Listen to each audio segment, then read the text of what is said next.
الحمد لله نحمده ونستعينه ونستغفره ونؤمن به ونتوكل عليه ونعوذ بالله من شرور أنفسنا ومن سيئات أعمالنا من يهده الله فلا مضل له ومن يضلله فلا هادي له وأشهد أن لا إله إلا الله وحده لا شريك له وأشهد أن سيدنا وسندنا ونبينا ومولانا محمدا عبده ورسوله صلى الله تعالى عليه وعلى آله وأصحابه وبارك وسلم تسليما كثيرا أما بعد فأعوذ بالله من الشيطان الرجيم بسم الله الرحمن الرحيم ألم نشرح لك صدرك ووضعنا عنك وزرك الذي أنقض ظهرك ورفعنا لك ذكرك فإن مع العسر يسرا إن مع العسر يسرا فإذا فرغت فانصب وإلى ربك فارغب آمنت بالله صدق الله مولانا العظيم وصدق رسوله النبي الكريم ونحن على ذلك من الشاهدين والشاكرين والحمد للہ رب العالمین۔ بزرگان محترم اور برادران عزیز، یہ سورہ الم نشرح ہے جس کی کچھ تشریح پچھلے جمعہ سے شروع کی تھی۔ اس میں اللہ تبارک و تعالی نے حضور نبی کریم سرور دو عالم صلی اللہ علیہ وسلم کو اپنی نعمتیں یاد دلائی ہیں، اور سب سے پہلے تو یہ فرمایا کہ الم نشرح لک صدرک، کیا ہم نے آپ کی خاطر آپ کے سینے کو کھول نہیں دیا؟ سینے کے کھولنے سے کیا مراد ہے یہ پچھلے جمعہ میں تفصیل کے ساتھ عرض کر چکا ہوں۔ پھر آگے فرمایا کہ وَوَضَعْنَا عَنْكَ وِزْرَكَ الَّذِي أَنْقَضَ ظَهْرَكَ، اور ہم نے آپ سے آپ کا وہ بوجھ اتار دیا جس نے آپ کی کمر توڑ رکھی تھی۔ کمر توڑنا یہ ایک محاورہ ہے، یعنی کوئی آدمی کو کوئی فکر ہو، کوئی تشویش ہو، کوئی بوجھ انسان کے اوپر پڑا ہوا ہو اور شدت کے ساتھ پڑا ہوا ہو، تو محاورے میں کہا جاتا ہے کہ اس غم نے، اس تشویش نے، اس فکر نے میری کمر توڑ دی۔ تو وہ کون سا بوجھ تھا جس نے نبی کریم سرور دو عالم صلی اللہ علیہ وسلم کے بارے میں فرمایا گیا کہ تمہاری کمر توڑ رکھی ہے؟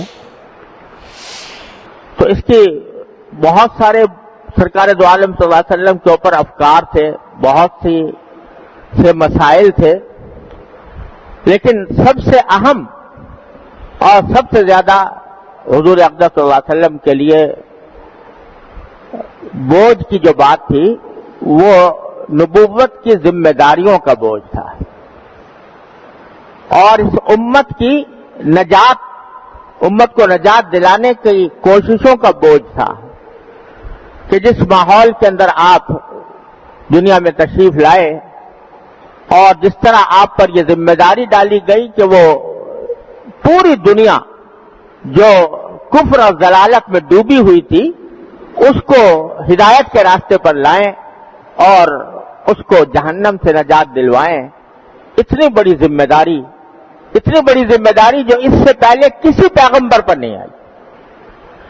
اس لیے کہ نبی کریم صلی اللہ علیہ وسلم کی تشریف آوری سے پہلے جو پیغمبر آتے تھے ان میں سے ہر پیغمبر اپنی قوم کے اندر مبعوث ہوتا تھا۔ مثلا حضرت صالح علیہ السلام قوم سمود کے اندر مبعوث ہوئے تھے، اور انہی کی حد تک آپ کو دعوت دینی تھی. حضرت ہود علیہ السلام قوم عاد کی طرف مبعوث ہوئے تھے. قوم عاد ہی کی حد تک آپ کو دعوت دینی تھی اور دوسری قوموں کی طرف دعوت دینے کا آپ کو ان لوگوں کے اوپر بوجھ نہیں ڈالا گیا تھا. حضرت موسیٰ علیہ السلام، حضرت عیسیٰ علیہ السلام یہ بنی اسرائیل کی طرف مبعوث ہوئے تھے. بنو اسرائیل کی حد تک ان کی دعوت محدود تھی. لیکن حضور اقدس صلی اللہ علیہ وسلم کو اللہ تبارک و تعالی نے خاتم النبیین بنایا، آخری پیغمبر. اور آپ کی دعوت صرف قریش کی حد تک یا عرب کی حد تک نہیں تھی، پوری دنیا کے لیے تھی. اور پوری دنیا کے لیے بھی دنیا کے آخری دن تک، قیامت تک آپ کی نبوت کا سلسلہ اور آپ کی دعوت کا سلسلہ جاری رہنا تھا. تو آپ کی دعوت پوری دنیا کے لیے تھی، تمام دنیا کے لیے تھی، کسی خاص قوم کے ساتھ مخصوص نہیں تھی. چنانچہ قرآن کریم میں فرمایا وَمَا أَرْسَلْنَاكَ إِلَّا كَافَّةً لِلنَّاسِ بَشِيرًا وَنَذِيرًا، ہم نے آپ کو بشیر اور نذیر بنا کر بھیجا ہے. بشیر کا معنی خوشخبری دینے والا جنت کی، اور نذیر کا معنی خبردار کرنے والا دوزخ کے عذاب سے. یہ بنا کر بھیجا کافۃ للناس، تمام انسانیت کے لیے. تو یہ ذمہ داری کہ پوری انسانیت کو، پوری دنیا کو اسلام کی دعوت دینی ہے اور ان کو جہنم کی آگ سے بچانا ہے، یہ ذمہ داری کا بوجھ سب سے بڑا بوجھ تھا جو نبی کریم سرور عالم صلی اللہ علیہ وسلم کے اوپر ڈالا گیا تھا. اور ظاہر ہے کہ اس کا بوجھ اتنا تھا کہ شروع میں جب آپ پر وحی نازل ہوئی تو آپ کو جاڑا چڑھ گیا تھا. لیکن پھر اللہ تبارک و تعالیٰ نے اس بوجھ کو اٹھانے کی نہ صرف یہ کہ صلاحیت عطا فرمائی، اس کی قوت عطا فرمائی، اور اللہ تبارک و تعالیٰ نے وہ صلاحیتیں اللہ تبارک و تعالیٰ آپ کو عطا فرمائی کہ جن کے نتیجے میں یہ بوجھ آپ کے لیے آسان ہو گیا. تو وَوَضَعْنَا عَنْكَ وِزْرَكَ، ہم نے آپ کا وہ بوجھ اتار دیا جس نے آپ کی کمر توڑ رکھی تھی. یعنی اللہ تبارک و تعالیٰ نے پھر اپنے خاص فضل و کرم سے طبیعت پر سکینت نازل فرمائی، اور وہ طریقے اللہ تبارک و تعالیٰ نے سجھائے کہ جس کے ذریعے دعوت کا یہ کام آپ کے لیے آسان ہو جائے. پھر رفتہ رفتہ آپ کے اعوان و انصار بھی پیدا فرمائے، مددگار بھی پیدا فرمائے. حضرات صحابہ کرام رضی اللہ تعالیٰ عنہ اجمعین ایسے جانثار ساتھی آپ کو عطا فرمائے کہ ایسے جانثار ساتھی روئے زمین پر کسی اور کو نصیب نہیں ہوئے. ایسے صحابہ کرام رضی اللہ تعالیٰ عنہ اجمعین آپ کو عطا فرمائے. تو اس طرح آپ نے، اللہ تبارک و تعالیٰ نے وہ بوجھ سرکار دو عالم صلی اللہ علیہ وسلم کا ہلکا کر دیا، وہ بوجھ اتار دیا. پھر فرمایا کہ وَوَضَعْنَا عَنْكَ وِزْرَكَ الَّذِي أَنقَضَ ظَهْرَكَ فَإِنَّ مَعَ الْعُسْرِ يُسْرًا إِنَّ مَعَ الْعُسْرِ يُسْرًا. تو اب یہ بات سمجھ لو کہ تنگی کے ساتھ، مشکل کے ساتھ آسانی بھی ہوتی ہے. یہ بات 2 مرتبہ ارشاد فرمائی اللہ تعالیٰ نے، فَإِنَّ مَعَ الْعُسْرِ يُسْرًا،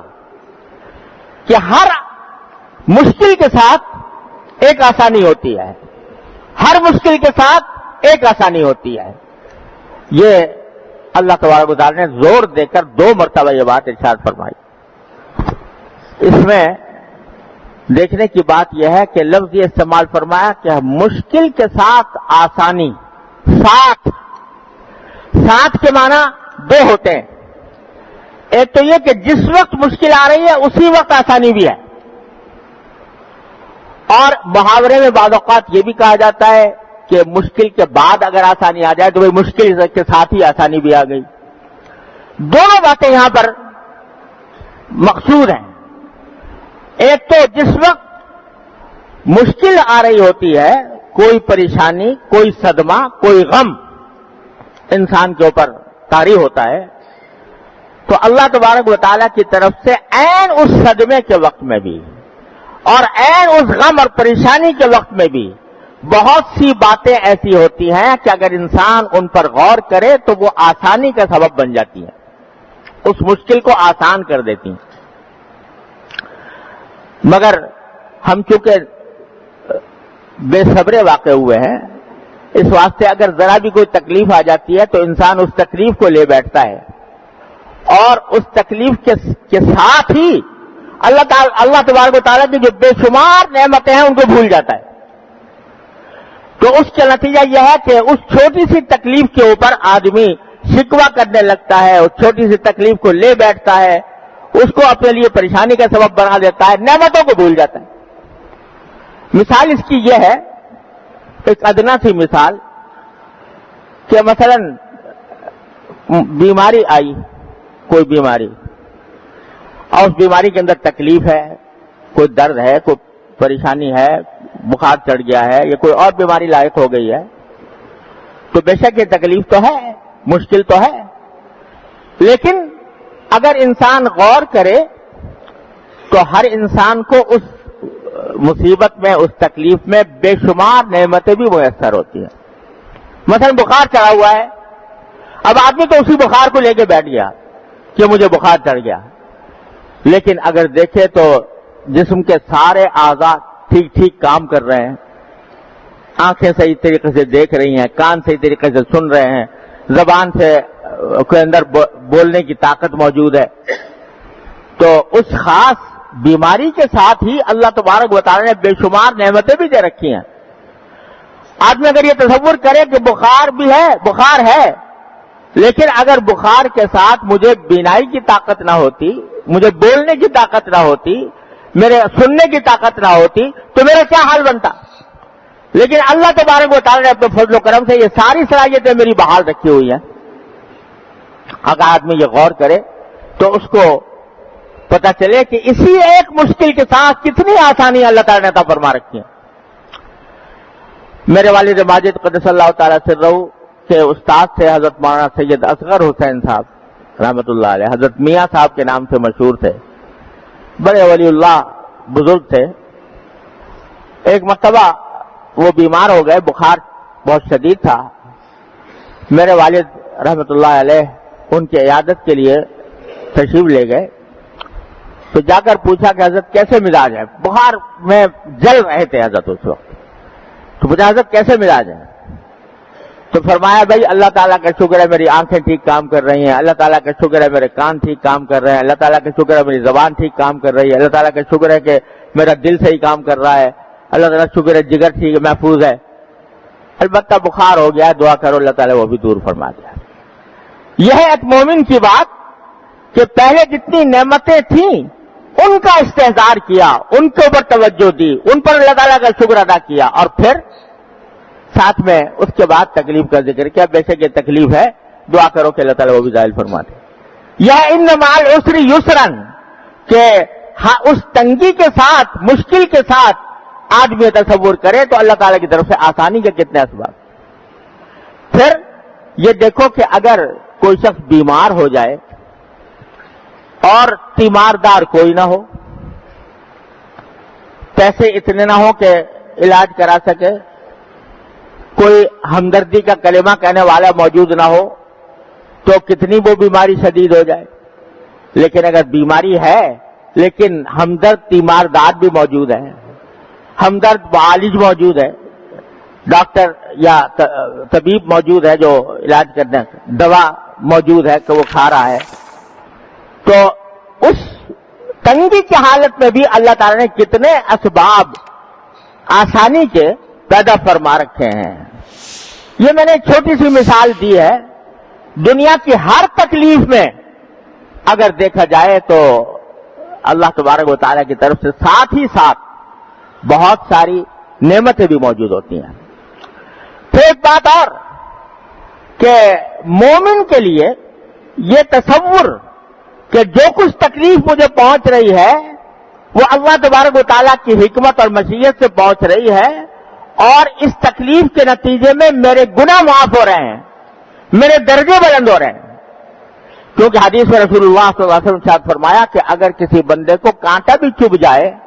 تو اللہ تعالیٰ اس کی مغفرت کا ذریعہ بناتے ہیں، اس کے درجات کی بلندی کا ذریعہ بناتے ہیں. یہاں تک کہ فرمایا حتی الہم یہمہ، یعنی یہاں تک کہ اگر کوئی کسی کو پریشانی لاحق ہو گئی ہے، کوئی ذہنی پریشانی لاحق ہو گئی ہے، اس پر بھی اللہ تبارک و تعالیٰ کی طرف سے اجر ملتا ہے. تو عین تکلیف کے وقت میں بھی، عین مشکل کے وقت میں بھی اللہ تبارک و تعالیٰ نے اس مشکل کو ایک مومن کے لیے اس طرح آسان کر دیا ہے کہ بھئی یہ تو مشکل جو کچھ بھی آ رہی ہے تقدیر کا حصہ ہے، لیکن اللہ تبارک و تعالیٰ نے اس مشکل کے نتیجے میں مجھے گناہوں کی مغفرت عطا فرمائی ہے، میرے درجات بلند فرمائے ہیں، مجھے اجر و ثواب مل رہا ہے. یہ تصور اس مشکل اور پریشانی کو ہلکا کر دیتا ہے. تو ان مع العسر یسرا، ہر تنگی کے ساتھ ہی ساتھ، آگے پیچھے نہیں، ساتھ ہی ساتھ آسانی بھی ہے. اور یہ آسانی میں نے عرض کیا دو طرح ہے کہ ایک تو بہت ساری نعمتیں جو موجود ہیں اس کا آدمی تصور کرے تو تکلیف کی شدت میں کمی کا احساس ہوتا ہے، اور دوسری طرف اس تکلیف پر اللہ تبارک و تعالیٰ کی طرف سے جو اجر و ثواب ہے، جو گناہوں کی مغفرت ہو رہی ہے، اس کا اگر تصور کرے تو ایک مومن کے لیے وہ تکلیف ہلکی ہو جاتی ہے، اور اس طرح عسر کے ساتھ یعنی مشکل کے ساتھ آسانی بھی ہوتی ہے. اور دوسری قسم آسانی کی وہ ہے جو مشکل کے بعد آتی ہے، مشکل کے بعد آتی ہے. یعنی یہ اللہ تبارک و تعالیٰ کی سنت ہے کہ اگر کسی شخص پر کوئی غم پڑے گا، کوئی تکلیف آئے گی، تو یہاں تکلیف کبھی دائمی نہیں ہوتی، غم دائمی نہیں ہوتا، نہ خوشی دائمی ہے نہ غم دائمی ہے. ہر تکلیف کے بعد پھر کوئی نہ کوئی راحت اور کوئی نہ کوئی آسانی میسر آ جاتی ہے. کبھی اس کے آنے جلدی آ جاتی ہے، کبھی آنے میں کچھ وقت لگتا ہے، لیکن آتی ضرور ہے. بیماری آتی ہے تو پھر صحت بھی آ جاتی ہے.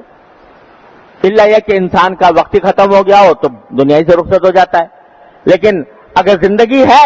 تو بیماری کے بعد صحت بھی آتی ہے. اگر کوئی تنگی ہے، روزگار میں تنگی ہے، کچھ عرصے رہے گی، پھر اللہ تبارک و تعالیٰ اس کو کشادگی سے تبدیل فرما دیں گے. کوئی اور صدمہ پیش آیا ہے، وہ صدمہ کچھ دن رہے گا، اس کے بعد انسان بھول ہی جائے گا اور اس کو وہ تنگی اور آسانی پھر پیدا ہو جائے گی. تو ان مع العسر یسرا، آدمی کو یہ سمجھنا چاہیے کہ جب کبھی کوئی تکلیف آ رہی ہے تو یہ تکلیف دائمی نہیں ہوگی. ہاں دائمی تکلیف تو اللہ بچائے آخرت میں ہے. اگر اللہ تعالیٰ کا کوئی بندہ نافرمان ہے یا کافر ہے تو پھر وہ جو تکلیف ہے وہ کبھی ختم ہونے والی نہیں ہے. دنیا کی جو تکلیف ہے وہ کسی نہ کسی دن ختم ہوگی اور اس کے بدلے میں یسر اور آسانی حاصل ہوگی. تو نبی کریم سرور دو عالم صلی اللہ علیہ وسلم کو یہ واقعات یاد دلا کر کہ ہم نے آپ کا سینہ کھولا، آپ کے اوپر جو بوجھ پڑا ہوا تھا وہ ہم نے ہلکا کر دیا، اور بیچ میں بھول گیا ورفعنا لک ذکرک کہ ہم نے آپ کے تذکرے کو بلند مقام عطا فرمایا. یہ ساری کی ساری باتیں جو ہیں یہ اس بات کی دلیل ہے کہ تنگی کے ساتھ آسانی ہوتی ہے. یہ جو فرمایا کہ ورفعنا لک ذکرک، ہم نے آپ کے ذکر کو بلند مقام عطا فرمایا. کیا بلند مقام عطا فرمایا؟ ایک روایت میں آتا ہے کہ نبی کریم صلی اللہ علیہ وسلم نے حضرت جبریل امین علیہ السلام سے پوچھا کہ یہ جو اللہ تعالیٰ نے فرمایا کہ تمہارے تذکرے کو ہم نے بلند مقام عطا فرمایا ہے، اس کا کیا مطلب ہے؟ تو حضرت جبریل امین علیہ السلام نے جواب میں فرمایا کہ اللہ تعالیٰ نے آپ کے ذکر کو اپنے ذکر کے ساتھ ملا دیا ہے. جہاں لا الہ الا اللہ کہا جاتا ہے وہاں محمد الرسول اللہ بھی کہا جاتا ہے. جہاں اشہد ان لا الہ الا اللہ کی صدا اذان میں بلند کی جاتی ہے وہاں اشہد ان محمد رسول اللہ کی بھی بلند کی جاتی ہے. جہاں اطیع اللہ کہا جاتا ہے کہ اللہ کی اطاعت کرو وہاں اطیع الرسول بھی کہا جاتا ہے کہ رسول اللہ صلی اللہ علیہ وسلم کی اطاعت کرو. اور یہ نظارہ اس کائنات میں کسی اور شخص کو نصیب نہیں ہوا ہوگا کہ یہ پوری دنیا جو ہے نا، دنیا کا جو پورا کائنات، دنیا کی جو کرہ ہے، کوئی لمحہ ایسا نہیں ہے کہ جہاں دنیا کے کسی نہ کسی حصے میں سرکار دو عالم صلی اللہ علیہ وسلم کا نام نامی نہ لیا جا رہا ہو، کیونکہ ہر وقت کوئی دنیا میں کہیں نہ کہیں کوئی نہ کوئی نماز کا وقت شروع ہو رہا ہوتا ہے، اور اس نماز کے وقت میں اذان کی صدائیں بلند ہو رہی ہوتی ہیں، اور اشہد ان محمد رسول اللہ کہا جا رہا ہوتا ہے۔ یہ شرف اس کائنات میں سوائے نبی کریم سرور دو عالم صلی اللہ علیہ وسلم کے کسی کو نصیب نہیں ہوا کہ آپ کا نام نامی ہر لمحے اس کائنات میں لیا جا رہا ہے۔ اور سچی بات تو یہ ہے کہ اسی نام نامی کی برکت سے یہ دنیا قائم ہے۔ جس دن یہ نام نامی اللہ بچائے اس کا لینے والا کوئی نہیں رہے گا، قیامت آ جائے گی۔ تو اللہ تبارک و تعالیٰ نے یہ شرف صرف نبی کریم صلی اللہ علیہ وسلم کو عطا فرمایا، اور اقبال نے اسی کو کہا ہے کہ دست میں موج کی آغوش میں طوفان میں ہے، چین کے شہر مراکش کے بیابان میں ہے، اور اللہ تبارک و تعالیٰ نے جو آپ کو مرتبہ عطا فرمایا تو فرمایا کہ آسمان کی نگاہیں یہ نظارہ ابد تک دیکھیں گی، قیامت تک۔ رفعت شان رفعنا لک ذکرک دیکھیں، اللہ تبارک و تعالیٰ نے جو بلند مقام عطا فرمایا اس کا نظارہ ساری کائنات میں کرایا جا رہا ہے۔ تو یہ انعام اللہ تبارک و تعالیٰ نے عطا فرمایا کہ دیکھو ایک طرف آپ کے اوپر وہ بوجھ تھا جس نے آپ کی کمر توڑ رکھی تھی، لیکن پھر اللہ تبارک و تعالیٰ نے یہ آسانی عطا فرمائی کہ آپ کے کام بھی آسان کر دیے، اور آپ کے تذکرے کو وہ مقام بخشا جو کائنات میں کسی کو بھی نصیب نہیں ہوا۔ فإن مع العسر یسرا، اور پھر دوبارہ کہا ان مع العسر یسرا، کہ ایک مرتبہ